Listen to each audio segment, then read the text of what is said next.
आज की मेरी वीडियो आपके बहुत से पैसे बचाने वाली है और हम ज़ीरो कॉस्ट के साथ एक पुरानी सी टी शर्ट से 3 DIY बनाने वाले हैं। और क्या करने वाले हैं तो पूरी वीडियो को गौर से देखिएगा, स्किप मत कीजिएगा। और शर्ट के किसी भी हिस्से को हम ज़ाया नहीं करेंगे बल्कि इस्तेमाल में लेके आएंगे। बिस्मिल्लाहिर्रहमानिर्रहीम। अस्सलाम वालेकुम। इब्तिसाम क्रिएटिव पावर में आपको खुशामदीद है। Welcome to my channel. हमेशा खुश रहें, आबाद रहें। मेरे पास ये जो टी शर्ट है वो कॉलर वाली है और कॉलर के बगैर नहीं है। कॉलर के साथ ये फ्रंट पे एक पट्टी भी लगी हुई है और नीचे कुछ एक्स्ट्रा 2-3 हल्के से दाग भी लगे हुए हैं। और अब हमने जो कटिंग करनी है वो इन दागों को और पट्टी को और इसके कॉलर को मद्देनज़र रखते हुए हमने इसकी शर्ट की कटिंग करनी है। शर्ट का कपड़ा काफ़ी लचकदार और अच्छे स्टफ़ का है, तो ये दाग आपको नज़र आ ही रहे होंगे। हमने इन दागों का भी ख्याल रखना है, जबकि इसकी उल्टी साइड पर हमें कोई दाग नज़र नहीं आ रहा। हम एक DIY में इसकी उल्टी साइड का इस्तेमाल करेंगे और 2 में हम इसकी सीधी साइड का इस्तेमाल करेंगे। इसके बटन को मैंने अलग कर लेती हूँ। इस तरीके से कैंची से आप बटन इसके अलग कर लें और बटन आपके किसी भी कुर्ते में या कमीज़ में बाद में इस्तेमाल में आ जाएंगे। तो इसको मैंने सेपरेट करके एक साइड पर रख लिया है। स्टार्ट में जैसे कि मैंने आपको बताया है कि शर्ट की फ्रंट साइड पे कुछ थोड़े से दाग लगे हुए हैं, तो शर्ट का अंदर वाला और बाहर वाला हिस्सा दोनों एक जैसे हैं। तो एक DIY के लिए हम इसका अंदर वाला जो हिस्सा है वो इस्तेमाल करेंगे। तो शर्ट को मैंने उल्टा कर लिया है और उल्टा करने के बाद इस तरीके से इसकी तमाम सिलवटें निकाल कर इसको अच्छी तरह से टेबल पर बिछा लिया है। टेबल पर बिछाने के बाद हम इसको सीधा करेंगे। और एक मैंने देचकी का ढक्कन लिया है।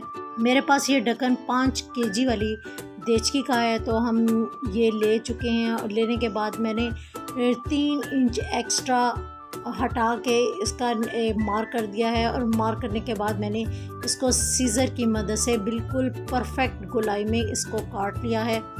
ढक्कन का फ़ायदा यही होता है कि आपकी गुलाई बहुत ज़्यादा परफेक्ट कटती है और सेम इसी तरीके से ही कटती है। अगर आप गुलाई को एक जैसा मार्क नहीं कर सकते तो आप इसके साथ एंची टेप की मदद भी ले सकते हैं, लेकिन मैंने इसके साथ ही देखें परफेक्ट गुलाई को काटा है। बिल्कुल देखें सेम, कहीं से भी इसका होल ना तो टेढ़ा है और ना ही कहीं से दबा हुआ है।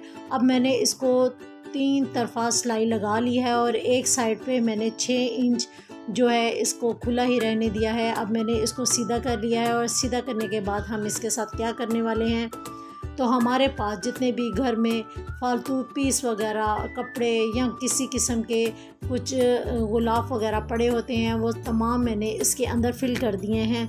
और फिल करने के बाद हम इसको एक साइड पर रख देंगे।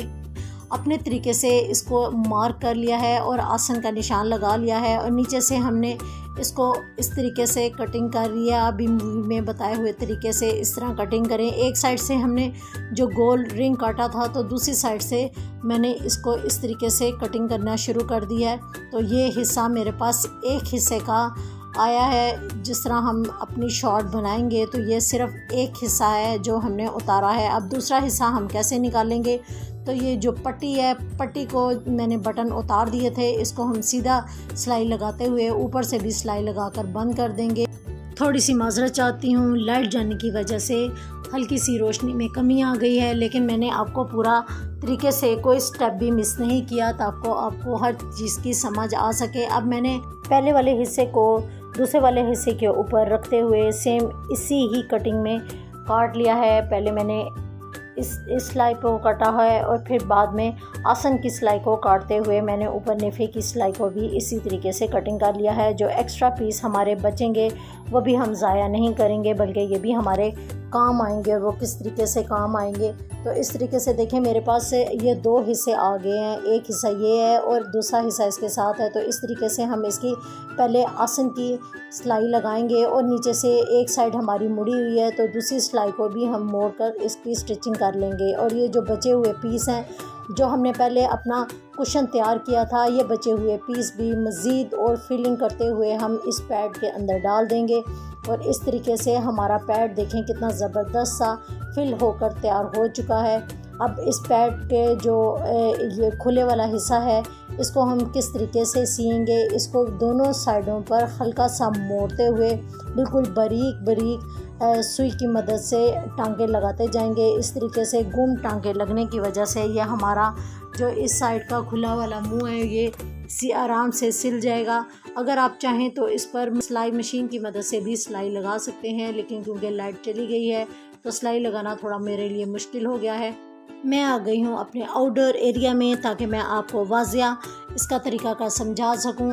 तो निशान की मदद से पहले प्लस का निशान बनाएं और फिर मल्टीप्लाई का निशान बनाएं। इस तरीके से सेंटर इसका मैंने निकाल दिया है और निशान भी मैंने लगा दिया है। जो धागा मैं ले रही हूँ ये थ्रेड अक्सर सोफ़ों की पोशिश में यूज़ होता है और ये थोड़ी पॉलिस्टर की अमेजिश में थोड़ा मोटा थ्रेड बना होता है, तो आप यही लें क्योंकि हमने इस पर हल्की सी फोर्स लगाकर इसको थोड़ा खींचना भी है। अगर हम दूसरा धागा लेंगे तो ये टूट जाएगा।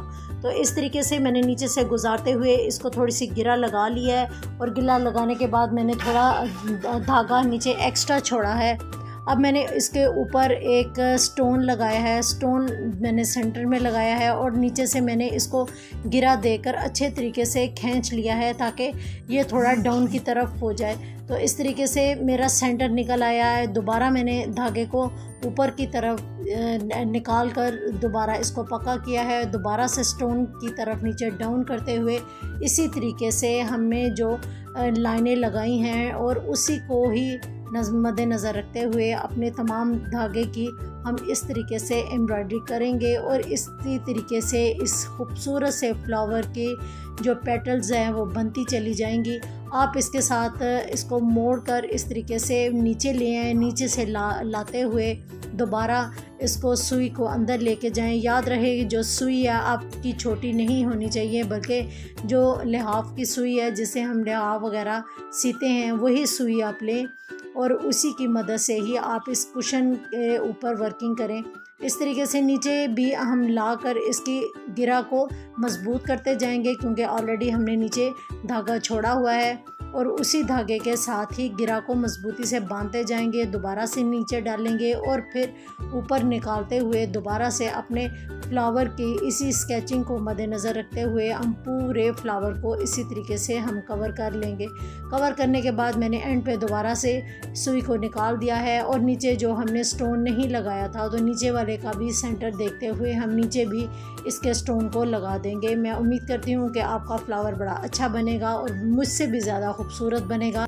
मैंने पिछली वीडियो फुली ऑटोमेटिक मशीन की आपके साथ शेयर की थी, मुझे बहुत अच्छे कमेंट्स आए और उनमें सबसे अच्छा जो कमेंट था वो था चौधरी बशीर साहब का। तो आपका बहुत बहुत शुक्रिया। ये आपकी तरफ से हमें प्यार होता है जो कि हमें मज़ीद और ज़्यादा अच्छी वीडियो बनाने की मोटिवेशन देता है। तो प्लीज़ अपने प्यार में कमी मत कीजिएगा। इस तरीके से देखिए हमारा फ्लोर कुशन कितना ज़बरदस्त सा सॉफ्ट सा तैयार हो चुका है।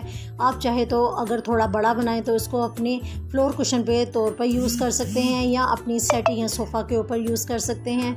और जो हमारा कपड़ा हमने पहले शॉर्ट्स के लिए काटा है तो शॉर्ट्स की कटिंग में मैंने साइडों से सिलाई लगाकर और ऊपर मैंने इलास्टिक डालकर तैयार कर दिया। मैं उम्मीद करती हूँ कि मेरे ये DIY आपको पसंद आए होंगे। तो दुआ में ज़रूर याद रखिएगा। अल्लाह हाफ़िज़।